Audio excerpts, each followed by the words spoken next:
السلام عليكم ورحمة الله وبركاته. بزاريو فيديوهاتشن رسول صلى الله عليه وسلم بغار هراء ينبراتشون قويتا جبريل إنا وحيا وراردن يمنا يهونال اسكا فيديو مجرش أدرس أبراتشون قويو فيديون لايك بمارك جمروت ሀሳብ አስተያየት ካላችሁ ኮሜንት ላይ ጻፉልን።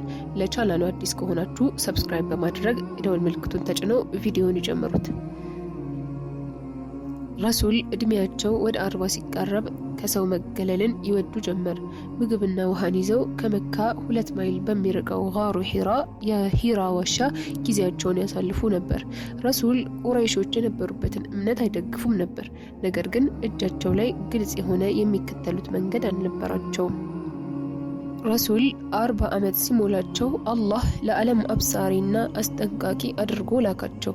ጅብሪልም ከዓለማት ጌታ ከሆነው አላህ ወህይ ይዞ ረሱል ጋር ጋሩ ሂራ በነበሩበት ጊዜ መጣ።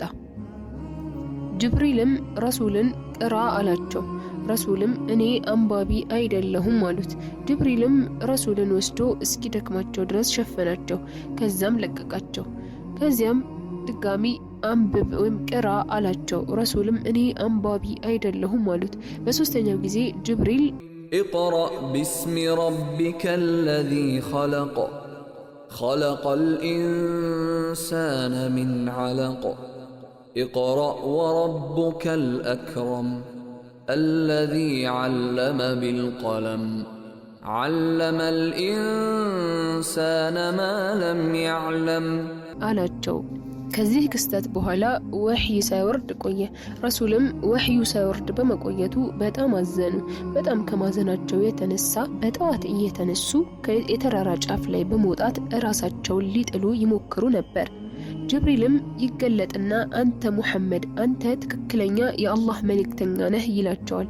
ረሱልም ይህን ሲሰሙ ይረጋጉና ይመለሳሉ። የወህዩ ጊዜ ሲቆይባቸው ድጋሚ ተራራ ጫፍ ላይ ወጥተው ራሳቸውን ሊጥሉ ሲሉ ድጋሚ ጅብሪል አንተ የአላህ መልእክተኛ ነህ ሲላቸው በድጋሚ ተረጋግተው ይቆያሉ።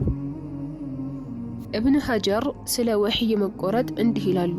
ይህ ወህይ መቆረጥ ረሱል ሰለላሁ ዐለይሂ ወሰለም የነበሩበትን ድንጋጤ እንዲወገድና ወህይ እንዲወርድ ያላቸው ጉጉት እንዲጨምር ነበር ብለዋል። ረሱል የወህዩ መመለስ እየጠበቁ በነበረበት ሰዓት አላህ በሁለተኛ ወህይ ያከበራቸው። ረሱል ስለዚህ አጋጣሚ የተናገሩትን እንመልከት። በሂራ 1 ወር ቆይቼ እየተመለስኩ በነበረበት ሰዓት ተጠራሁኝ።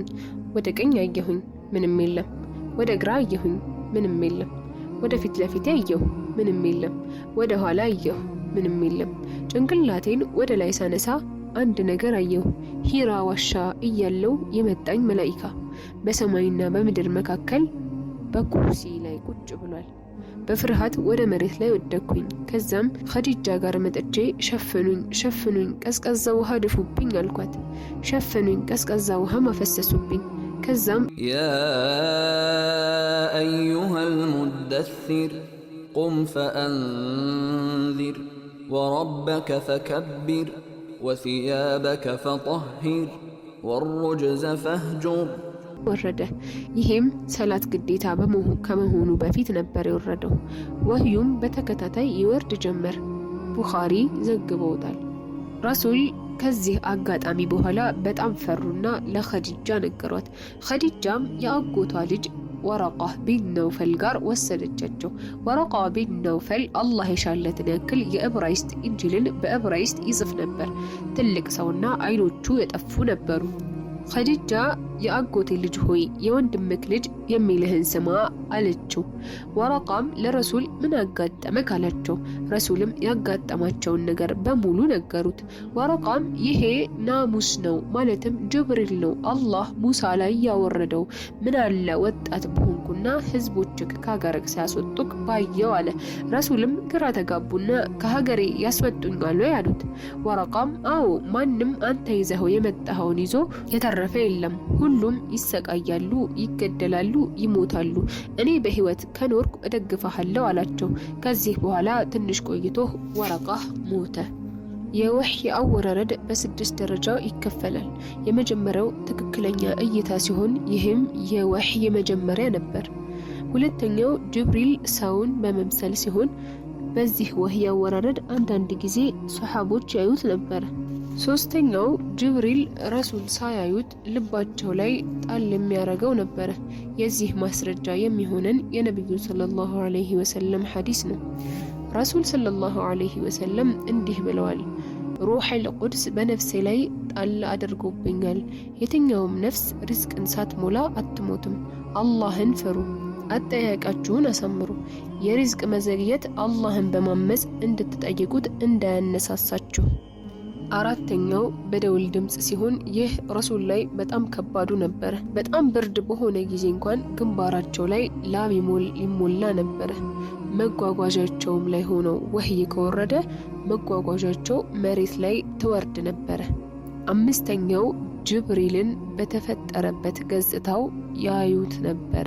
ጅብሪልም ወህዩን ያወርድ ነበር። ይህ የወህይ አወራረድ በሱረቱ ነጅም እንደሰፈረው 2 ጊዜ ተከስቷል። ስድስተኛው የለይለቱል ሚዕራጅ ጊዜ ነው። ለዛሬ በዚህ አበቃን። በቀጣይ ክፍል እስከምንገናኝ ድረስ ወሰላሙ አለይኩም ወራህመቱላሂ ወበረካቱሁ።